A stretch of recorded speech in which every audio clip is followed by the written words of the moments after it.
અંકલેશ્વર ખેતીવાડી ઉત્પન્ન બજાર સમિતિની 2.5 વર્ષની ટર્મ પૂરી થતાં આગામી 2.5 વર્ષની ટર્મ માટે ચેરમેન અને વાઇસ ચેરમેનની વરણી માટે સભાખંડ ખાતે એપીએમસીના ડિરેક્ટરોની ખાસ બોર્ડ મિટિંગ યોજાઈ હતી, જેમાં પ્રદેશ ભાજપ દ્વારા આપવામાં આવેલ મેન્ડેટ જિલ્લા ભાજપ પ્રમુખ પ્રકાશ મોદી અને મહામંત્રી જિગ્નેશ મિસ્ત્રી લઈને આવ્યા હતા અને બોર્ડ મિટિંગમાં મેન્ડેટ મુજબ ચેરમેન તરીકે મુકેશભાઈ કરસનભાઈ પટેલ અને વાઇસ ચેરમેન તરીકે ઠાકોરભાઈ પટેલના નામની જાહેરાત કરવામાં આવી હતી।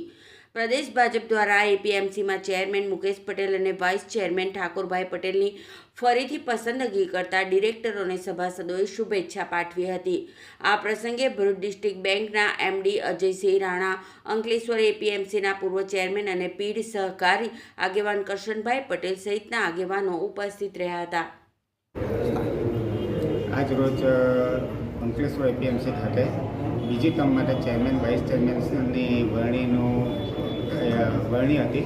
એમાં ચેરમેન તરીકે મારું નામ અને વાઇસ ચેરમેન તરીકે ઠાકોરભાઈ પટેલનું નામ જાહેર કરવામાં આવ્યું। એના માટે અમે ગુજરાત રાજ્ય પ્રદેશ પ્રમુખ શ્રી જગદીશભાઈ વિશ્વકર્મા સાહેબ, ભરૂચ જિલ્લા પ્રમુખ શ્રી પ્રકાશભાઈ મોદી સાહેબ, અંકલેશ્વરના ધારાસભ્ય અને ગુજરાત રાજ્યના મંત્રી શ્રી પાણી પુરવઠા મંત્રી શ્રી ઈશ્વરસિંહ પટેલ સાહેબ, વાગરા વિધાનસભાના ધારાસભ્ય શ્રી અરુણસિંહ રાણા સાહેબ તથા બોર્ડ ઓફ ડિરેક્ટરનો હું ખૂબ ખૂબ આભાર માનું છું। આજરોજ અંકલેશ્વર એપીએમસીની ચૂંટણીમાં પ્રમુખ તરીકે મુકેશભાઈ કરસનભાઈ પટેલ અને ઉપપ્રમુખ તરીકે ઠાકોરભાઈ પટેલની વરણી થયેલી છે અને આ વરણી ગુજરાત પ્રદેશ ભારતીય જનતા પાર્ટીના પ્રદેશ અધ્યક્ષ માનનીય જગદીશભાઈ વિશ્વકર્મા તરફથી જે મેન્ડેટ આવ્યો હતો એ મેન્ડેટ પ્રમાણે જે ઘોષણા થઈ છે અને એ પ્રમાણે આ બંને પ્રમુખ અને ઉપપ્રમુખની વરણી થઈ છે।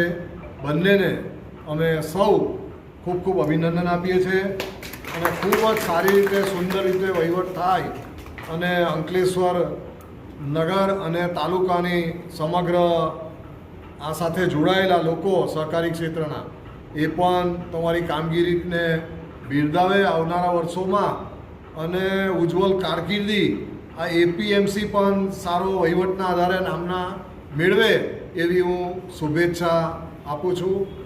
અસ્તુ ભારત માટે।